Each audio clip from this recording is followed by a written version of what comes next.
Today we will learn about Muhammad Ali Jinnah, what he did in his life, and what's the result of his struggle. Let's get started.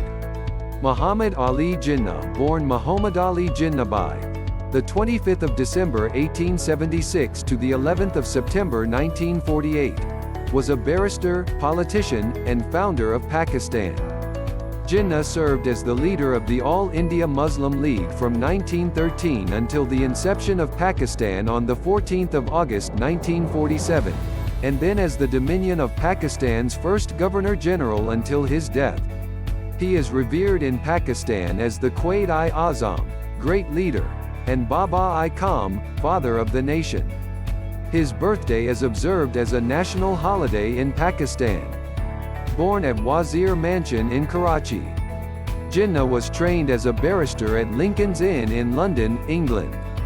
Upon his return to British India, he enrolled at the Bombay High Court and took an interest in national politics, which eventually replaced his legal practice. Jinnah rose to prominence in the Indian National Congress in the first 2 decades of the 20th century.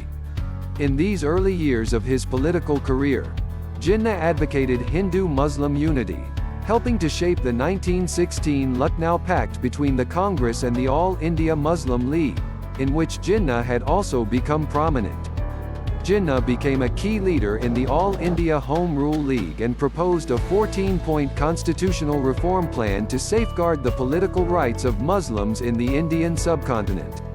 In 1920, however, Jinnah resigned from the Congress when it agreed to follow a campaign of satyagraha, which he regarded as political anarchy. By 1940, Jinnah had come to believe that the Muslims of the subcontinent should have their own state to avoid the possible marginalized status they may gain in an independent Hindu-Muslim state. In that year, the Muslim League, led by Jinnah, passed the Lahore Resolution, demanding a separate nation for British Indian Muslims. During the Second World War, the League gained strength while leaders of the Congress were imprisoned, and in the provincial elections held shortly after the war, it won most of the seats reserved for Muslims. Ultimately, the Congress and the Muslim League could not reach a power-sharing formula that would allow the entirety of British India to be united as a single state following independence, leading all parties to agree instead to the independence of a predominantly Hindu India, and for a Muslim-majority state of Pakistan. As the first Governor-General of Pakistan, Jinnah worked to establish the new nation's government and policies and to aid the millions of Muslim migrants who had immigrated from neighboring India to Pakistan after the two states' independence, personally supervising the establishment of refugee camps. Jinnah died at age 71 in September 1948. Just over a year after Pakistan gained independence from the United Kingdom. He left a deep and respected legacy in Pakistan. Innumerable streets, roads, and localities in the world are named after Jinnah. Several universities and public buildings in Pakistan bear Jinnah's name. According to his biographer, Stanley Wolpert, Jinnah remains Pakistan's greatest leader. Farewell to Congress. Jinnah's moderate faction in the Congress was undermined by the deaths of Mehta and Gokhale in 1915. He was further isolated by the fact that Nehru was in London, where he remained until his death in 1917. Nevertheless, Jinnah worked to bring the Congress and League together. In 1916, with Jinnah now president of the Muslim League, the two organizations signed the Lucknow Pact, setting quotas for Muslim and Hindu representation in the various provinces. Although the pact was never fully implemented, its signing ushered in a period of cooperation between the Congress and the League. 63-51. During the war, Jinnah joined other Indian moderates in supporting the British war effort, hoping that Indians would be rewarded with political freedoms. Jinnah played an important role in the founding of the All India Home Rule League in 1916. Along with political leaders Annie Besant and Tilak, Jinnah demanded home rule for India, the status of a self-governing dominion in the empire similar to Canada, New Zealand and Australia, although, with the war, Britain's politicians were not interested in considering Indian constitutional reform. British Cabinet Minister Edwin Montagu recalled Jinnah in his memoirs: young, perfectly mannered, impressive-looking, armed to the teeth with dialectics, and insistent on the whole of his scheme. 64. Marriage certificate of Jinnah and Ratanbai Petit, 30. In 1918, Jinnah married his second wife Ratanbai Petit, Rati, 24 years his junior. She was the fashionable young daughter of his friend Sir Dinshaw Petit and was part of an elite Parsi family of Bombay.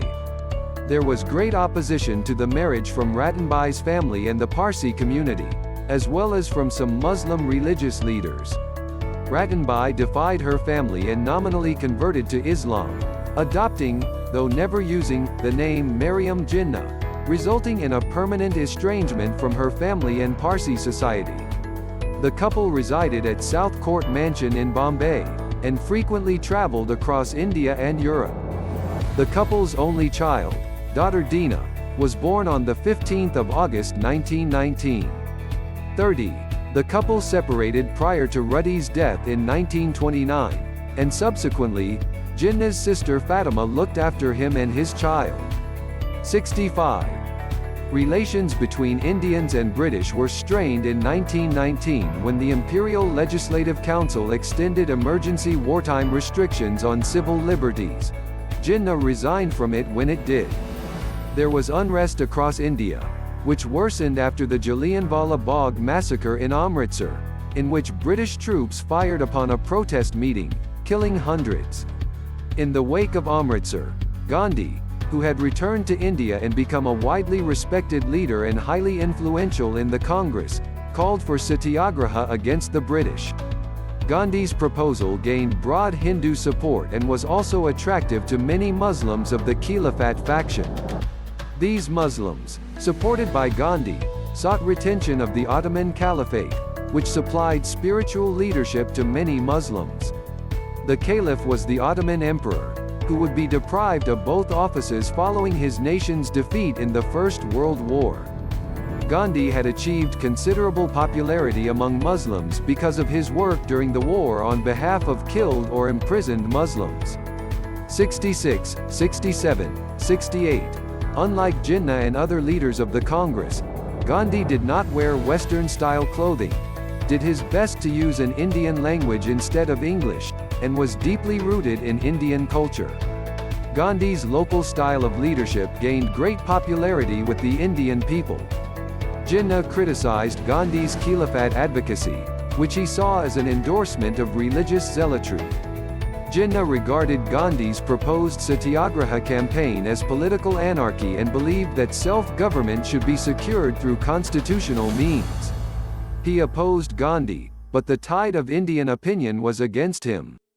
At the 1920 session of the Congress in Nagpur, Jinnah was shouted down by the delegates, who passed Gandhi's proposal, pledging satyagraha until India was independent. Jinnah did not attend the subsequent League meeting, held in the same city, which passed a similar resolution. Because of the action of the Congress in endorsing Gandhi's campaign, Jinnah resigned from it, leaving all positions except in the Muslim League. Return to politics. The early 1930s saw a resurgence in Indian Muslim nationalism, which came to a head with the Pakistan Declaration. In 1933, Indian Muslims, especially from the United Provinces, began to urge Jinnah to return and take up again his leadership of the Muslim League, an organization that had fallen into inactivity. 84. He remained titular president of the League, but declined to travel to India to preside over its 1933 session in April, writing that he could not possibly return there until the end of the year. 85. Among those who met with Jinnah to seek his return was Liaquat Ali Khan, who would be a major political associate of Jinnah in the years to come and the first Prime Minister of Pakistan. At Jinnah's request, Liaquat discussed the return with a large number of Muslim politicians and confirmed his recommendation to Jinnah. 86, 87. In early 1934, Jinnah relocated to the subcontinent, though he shuttled between London and India on business for the next few years, selling his house in Hampstead and closing his legal practice in Britain. 88-89. Muslims of Bombay elected Jinnah, though then absent in London, as their representative to the Central Legislative Assembly in October 1934. 90-91. The British Parliament's Government of India Act 1935 gave considerable power to India's provinces, with a weak central parliament in New Delhi, which had no authority over such matters as foreign policy, defence, and much of the budget. Full power remained in the hands of the viceroy, however, who could dissolve legislatures and rule by decree. The League reluctantly accepted the scheme, though expressing reservations about the weak parliament. The Congress was much better prepared for the provincial elections in 1937, and the League failed to win a majority even of the Muslim seats in any of the provinces where members of that faith held a majority. It did win a majority of the Muslim seats in Delhi, but could not form a government anywhere, though it was part of the ruling coalition in Bengal. The Congress and its allies formed the government even in the Northwest Frontier Province, NWFP, where the League won no seats despite the fact that almost all residents were Muslim. Jinnah, front, left, with the Working Committee of the Muslim League after a meeting in Lucknow, October 1937. According to Jaswant Singh, the events of 1937 had a tremendous, almost a traumatic effect upon Jinnah. 93. Despite his beliefs of 20 years that Muslims could protect their rights in a united India through separate electorates, provincial boundaries drawn to preserve Muslim majorities, and by other protections of minority rights, Muslim voters had failed to unite, with the issues Jinnah hoped to bring forward lost amid factional fighting. 93-94. Singh notes the effect of the 1937 elections on Muslim political opinion. When the Congress formed a government with almost all of the Muslim MLAs sitting on the opposition benches, non-Congress Muslims were suddenly faced with this stark reality of near total political powerlessness. It was brought home to them, like a bolt of lightning, that even if the Congress did not win a single Muslim seat, as long as it won an absolute majority in the House, on the strength of the general seats, it could and would form a government entirely on its own. In the next 2 years, Jinnah worked to build support among Muslims for the League. He secured the right to speak for the Muslim-led Bengali and Punjabi provincial governments in the central government in New Delhi, the center. He worked to expand the League, reducing the cost of membership to 2 annas, 1/8 of a rupee, half of what it cost to join the Congress. He restructured the League along the lines of the Congress, putting most power in a working committee, which he appointed. By December 1939, Liaquat estimated that the League had 3 million 2 anna members. Struggle for Pakistan. Iqbal's influence on Jinnah. There is only one way out. Muslims should strengthen Jinnah's hands. They should join the Muslim League.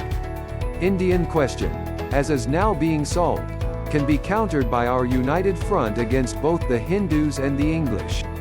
Without it, our demands are not going to be accepted.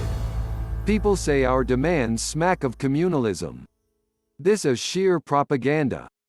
These demands relate to the defense of our national existence. The United Front can be formed under the leadership of the Muslim League. And the Muslim League can succeed only on account of Jinnah. Now none but Jinnah is capable of leading the Muslims.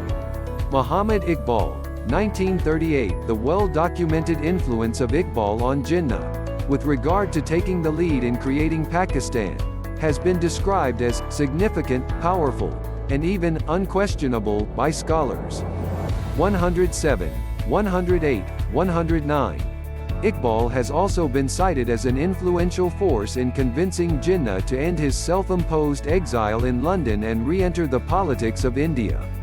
110. Initially, however, Iqbal and Jinnah were opponents, as Iqbal believed Jinnah did not care about the crises confronting the Muslim community during the British Raj. According to Akbar S. Ahmed, This began to change during Iqbal's final years prior to his death in 1938. Iqbal gradually succeeded in converting Jinnah over to his view, who eventually accepted Iqbal as his mentor. Ahmed comments that in his annotations to Iqbal's letters, Jinnah expressed solidarity with Iqbal's view, that Indian Muslims required a separate homeland. 111. Iqbal's influence also gave Jinnah a deeper appreciation for Muslim identity. 112. The evidence of this influence began to be revealed from 1937 onwards. Jinnah not only began to echo Iqbal in his speeches, he started using Islamic symbolism and began directing his addresses to the underprivileged. Ahmed noted a change in Jinnah's words. While he still advocated freedom of religion and protection of the minorities, the model he was now aspiring to was that of the Prophet Muhammad, rather than that of a secular politician. Ahmed further avers that those scholars who have painted the later Jinnah as secular have misread his speeches which, he argues, must be read in the context of Islamic history and culture. Accordingly, Jinnah's imagery of the Pakistan began to become clear that it was to have an Islamic nature. This change has been seen to last for the rest of Jinnah's life. He continued to borrow ideas, directly from Iqbal, including his thoughts on Muslim unity, on Islamic ideals of liberty, justice and equality, on economics, and even on practices such as prayers. 113, 114. In a speech in 1940, 2 years after the death of Iqbal, Jinnah expressed his preference for implementing Iqbal's vision for an Islamic Pakistan even if it meant he himself would never lead a nation.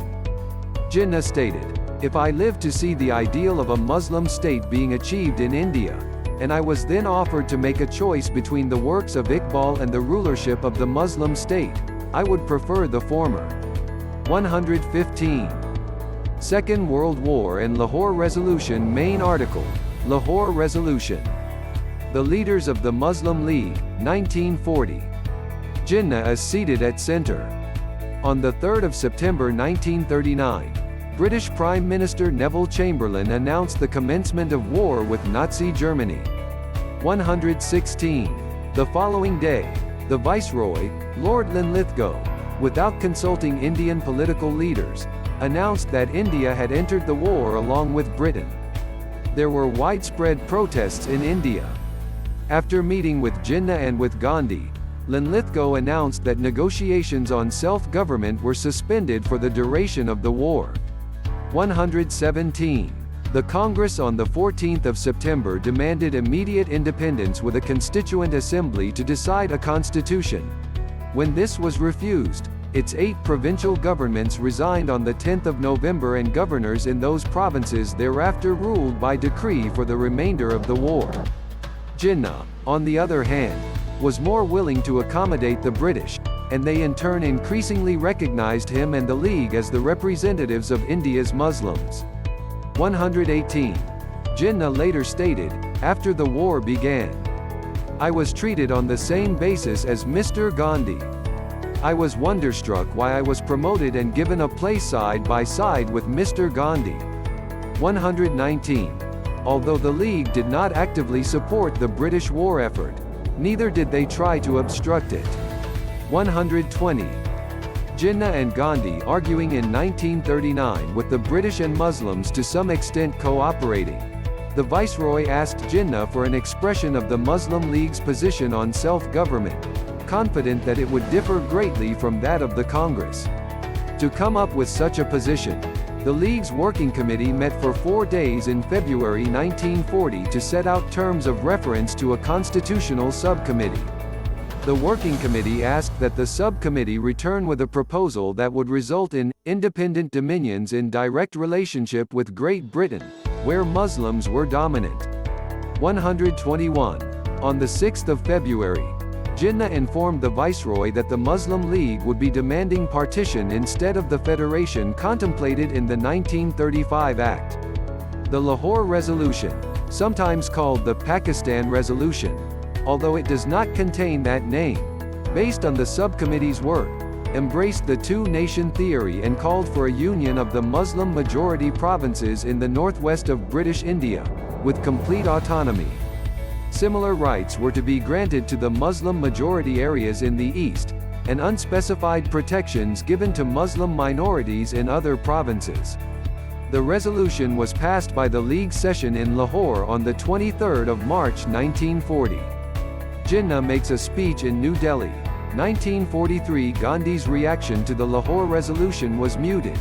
He called it baffling, but told his disciples that Muslims, in common with other people of India, had the right to self-determination. Leaders of the Congress were more vocal. Jawaharlal Nehru referred to Lahore as Jinnah's fantastic proposals, while Chakravarti Rajagopalachari deemed Jinnah's views on partition a sign of a diseased mentality. 124. Linlithgow met with Jinnah in June 1940. 125. Soon after Winston Churchill became the British Prime Minister, and in August offered both the Congress and the League a deal whereby in exchange for full support for the war, Linlithgow would allow Indian representation on his major war councils. The Viceroy promised a representative body after the war to determine India's future, and that no future settlement would be imposed over the objections of a large part of the population. This was satisfactory to neither the Congress nor the League, though Jinnah was pleased that the British had moved towards recognizing Jinnah as the representative of the Muslim community's interests. 126. Jinnah was reluctant to make specific proposals as to the boundaries of Pakistan, or its relationships with Britain and with the rest of the subcontinent, fearing that any precise plan would divide the League. The Japanese attack on Pearl Harbor in December 1941 brought the United States into the war. In the following months, the Japanese advanced in Southeast Asia, and the British cabinet sent a mission led by Sir Stafford Cripps to try to conciliate the Indians and cause them to fully back the war. Cripps proposed giving some provinces what was dubbed the local option, to remain outside of an Indian central government either for a period of time or permanently, to become dominions on their own or be part of another confederation. The Muslim League was far from certain of winning the legislative votes that would be required for mixed provinces such as Bengal and Punjab to secede, and Jinnah rejected the proposals as not sufficiently recognizing Pakistan's right to exist. The Congress also rejected the Cripps plan, demanding immediate concessions which Cripps was not prepared to give. Despite the rejection, Jinnah and the League saw the Cripps proposal as recognizing Pakistan in principle. Jinnah with Mahatma Gandhi in Bombay. 1944. The Congress followed the failed Cripps mission by demanding, in August 1942, that the British immediately quit India, proclaiming a mass campaign of satyagraha until they did.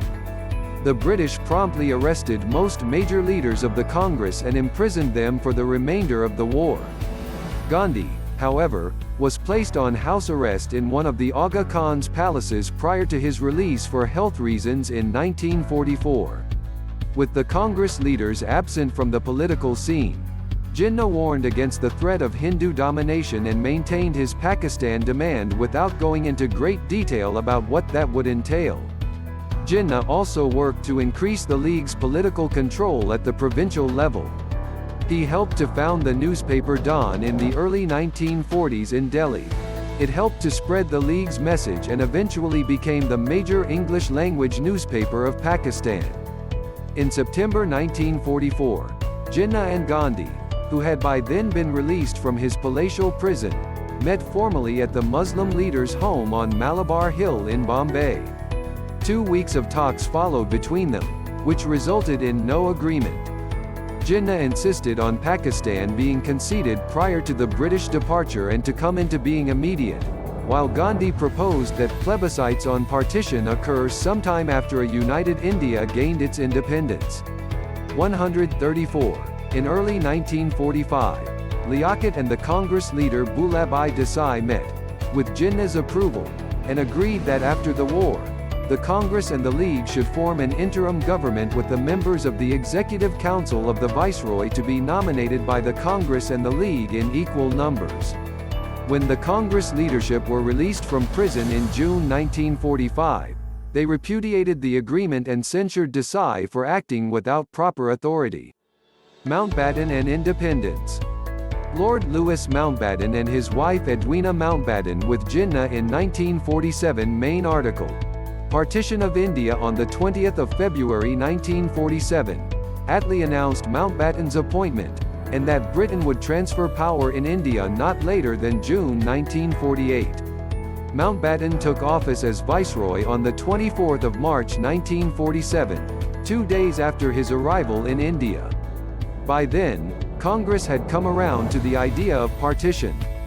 Nehru stated in 1960, "The truth is that we were tired men and we were getting on in years. The plan for partition offered a way out and we took it." Leaders of the Congress decided that having loosely tied Muslim-majority provinces as part of a future India was not worth the loss of the powerful government at the center which they desired.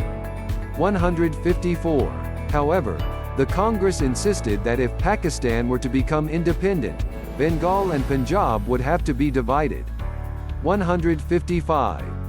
Mountbatten had been warned in his briefing papers that Jinnah would be his toughest customer, who had proved a chronic nuisance because no one in this country, India, had so far gotten into Jinnah's mind.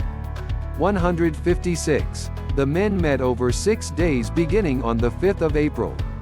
The sessions began lightly when Jinnah, photographed between Louis and Edwina Mountbatten, quipped, "A rose between two thorns," which the Viceroy took, perhaps gratuitously, as evidence that the Muslim leader had pre-planned his joke but had expected the Viceroy to stand in the middle.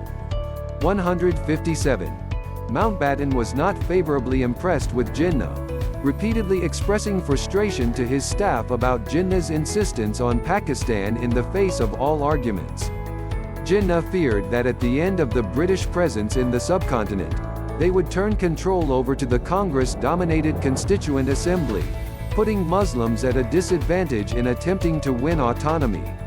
He demanded that Mountbatten divide the army prior to independence, which would take at least a year. Mountbatten had hoped that the post-independence arrangements would include a common defense force, but Jinnah saw it as essential that a sovereign state should have its own forces. Mountbatten met with Liaquat the day of his final session with Jinnah, and concluded, as he told Attlee and the cabinet in May, that it had become clear that the Muslim League would resort to arms if Pakistan in some form were not conceded. 159, 160. The Viceroy was also influenced by negative Muslim reaction to the constitutional report of the Assembly, which envisioned broad powers for the post-independence central government. On the 2nd of June, the final plan was given by the Viceroy to Indian leaders. On the 15th of August, the British would turn over power to two dominions. The provinces would vote on whether to continue in the existing Constituent Assembly or to have a new one, that is, to join Pakistan. Bengal and Punjab would also vote, both on the question of which assembly to join, and on the partition. A boundary commission would determine the final lines in the partitioned provinces.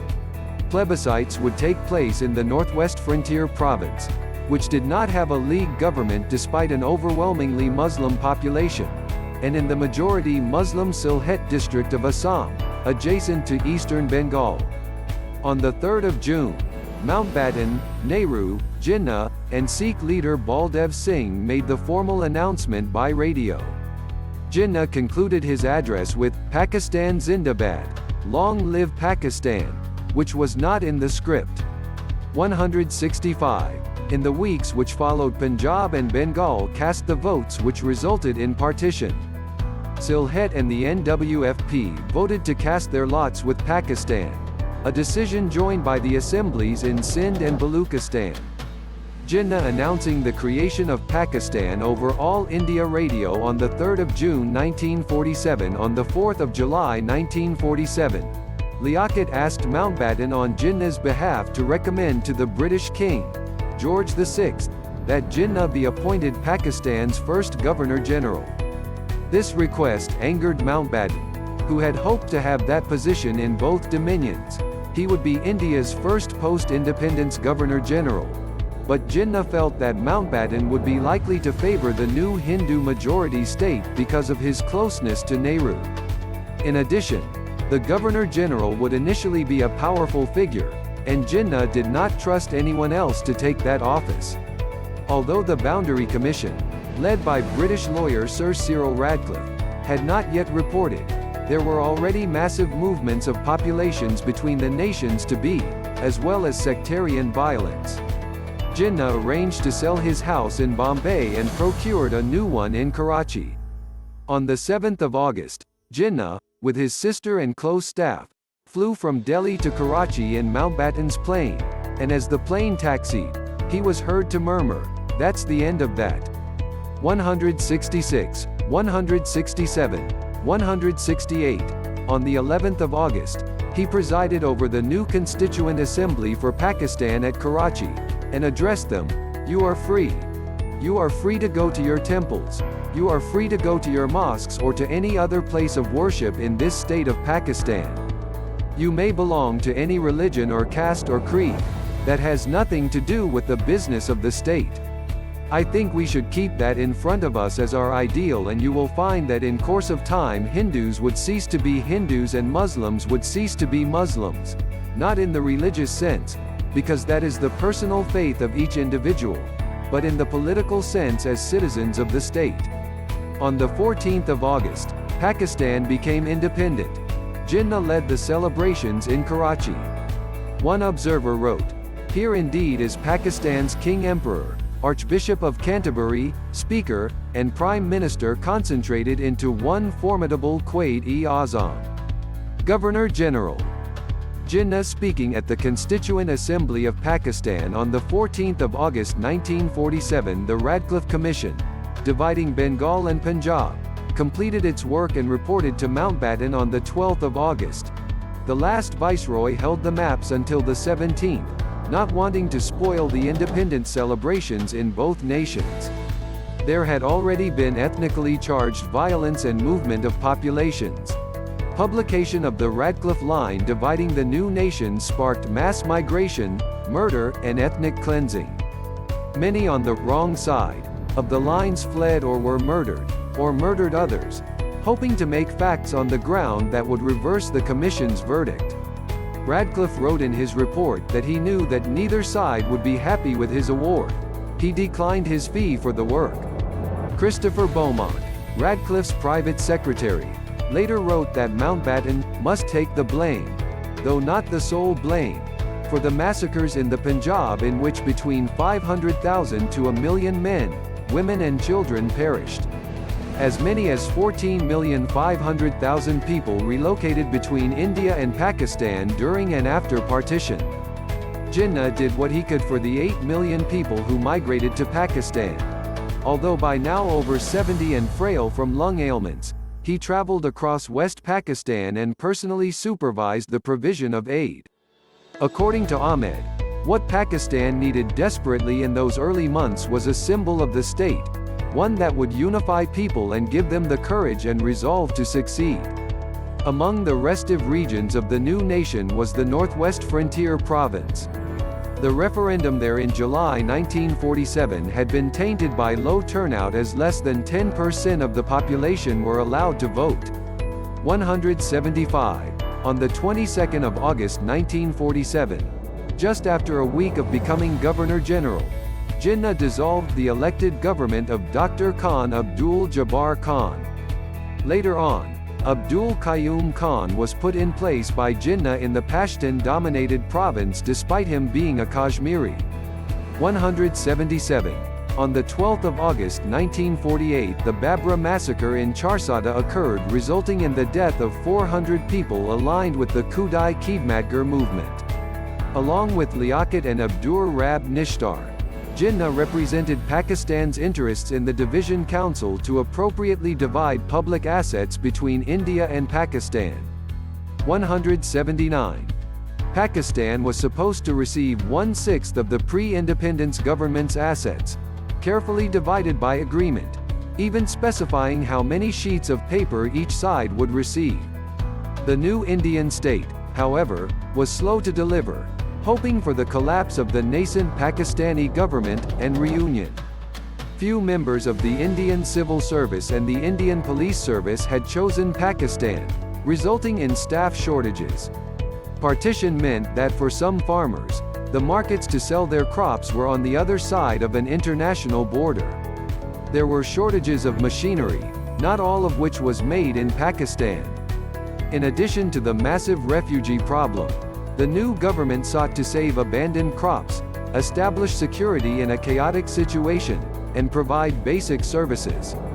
According to economist Yasmin Niaz Mohiuddin in her study of Pakistan, although Pakistan was born in bloodshed and turmoil, it survived in the initial and difficult months after partition only because of the tremendous sacrifices made by its people and the selfless efforts of its great leader. 180. The Indian princely states were advised by the departing British to choose whether to join Pakistan or India. Most did so prior to independence, but the holdouts contributed to what have become lasting divisions between the two nations. 181. Indian leaders were angered at Jinnah's attempts to convince the princes of Jodhpur, Udaipur, Bhopal and Indore to accede to Pakistan.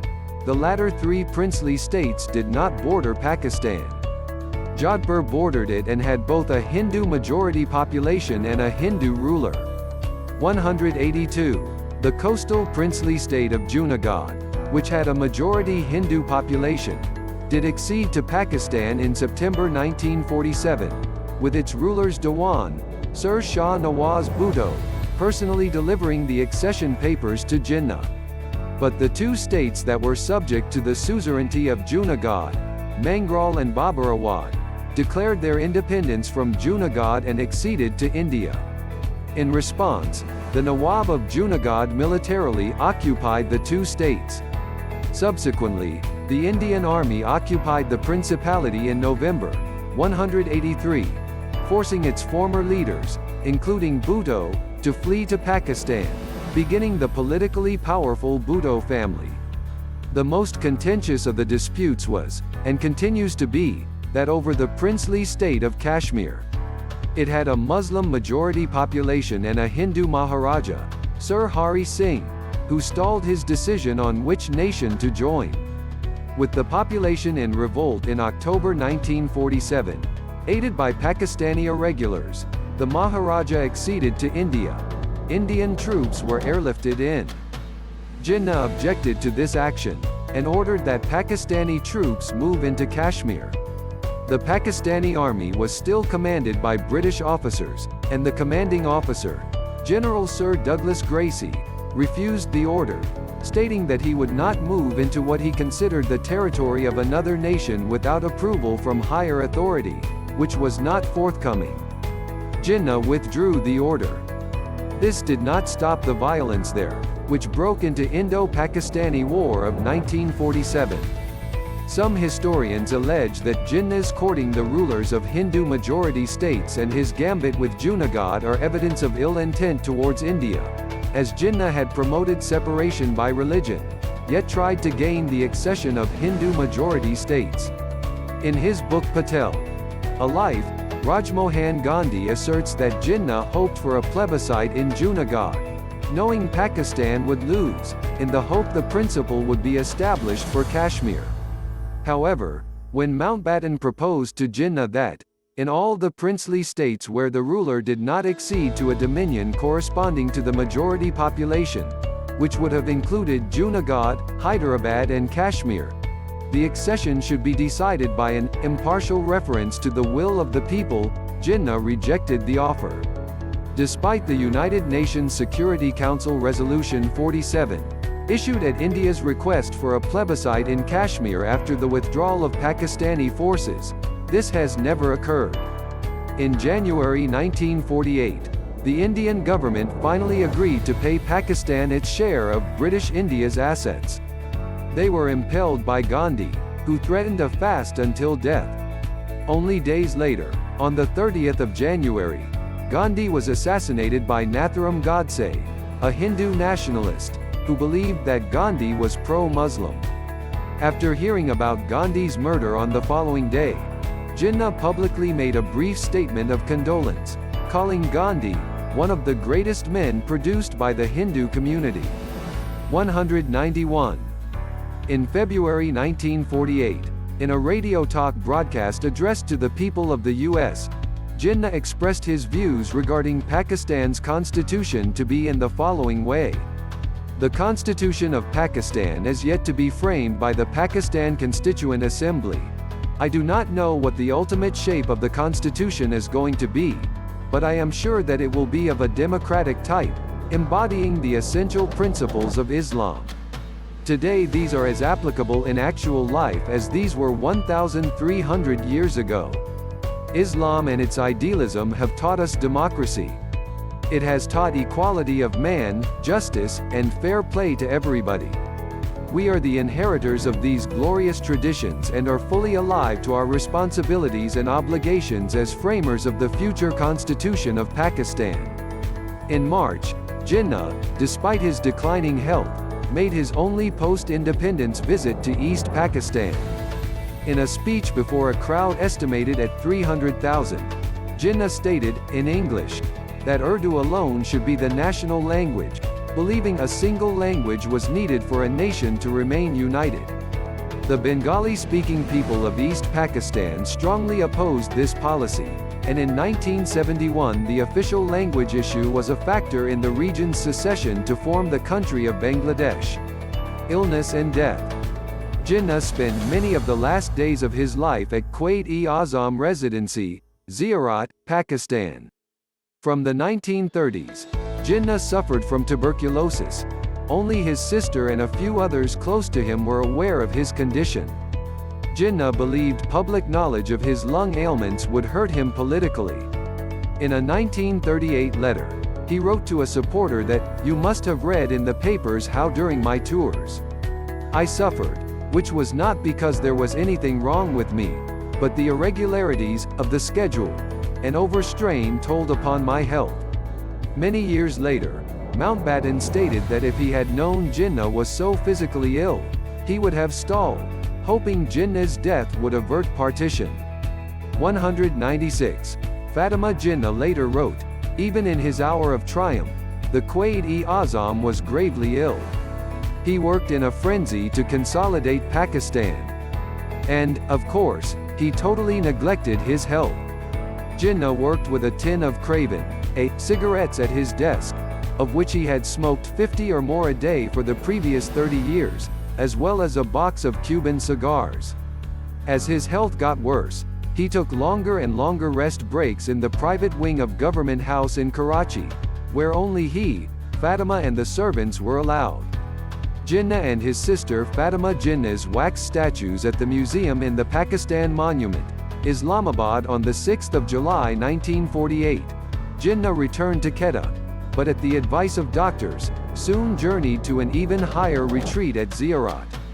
Jinnah had always been reluctant to undergo medical treatment, but realizing his condition was getting worse, the Pakistani government sent the best doctors it could find to treat him. Tests confirmed tuberculosis, and also showed evidence of advanced lung cancer. He was treated with the new, miracle drug, of streptomycin, but it did not help.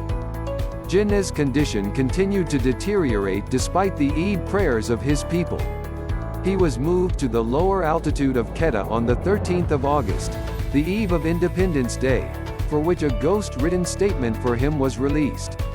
Despite an increase in appetite, he then weighed just over 36 kilograms or 79 pounds. It was clear to his doctors that if he was to return to Karachi in life, he would have to do so very soon. Jinnah, however, was reluctant to go, not wishing his aides to see him as an invalid on a stretcher. By the 9th of September, Jinnah had also developed pneumonia. Doctors urged him to return to Karachi, where he could receive better care, and with his agreement, he was flown there on the morning of the 11th of September. Dr. Ali Bucks, his personal physician, believed that Jinnah's change of mind was caused by foreknowledge of death. The plane landed at Karachi that afternoon, to be met by Jinnah's limousine, and an ambulance into which Jinnah's stretcher was placed. The ambulance broke down on the road into town, and the Governor-General and those with him waited for another to arrive. He could not be placed in the car as he could not sit up. They waited by the roadside in oppressive heat as trucks and buses passed by, unsuitable for transporting the dying man and with their occupants not knowing of Jinnah's presence. After an hour, the replacement ambulance came, and transported Jinnah to Government House, arriving there over 2 hours after the landing. Jinnah died later that night at 10:20 p.m. at his home in Karachi on the 11th of September 1948 at the age of 71, just over a year after Pakistan's creation. 1 early year 2 farewell to Congress 3 return to politics 4 struggle for Pakistan 5 background to independence 6 Iqbal's influence on Jinnah 7 Second World War and Lahore Resolution 8 Mountbatten and independence 9 Governor-General 10 illness and death. Hope you liked this video. Subscribe our channel if you like our content.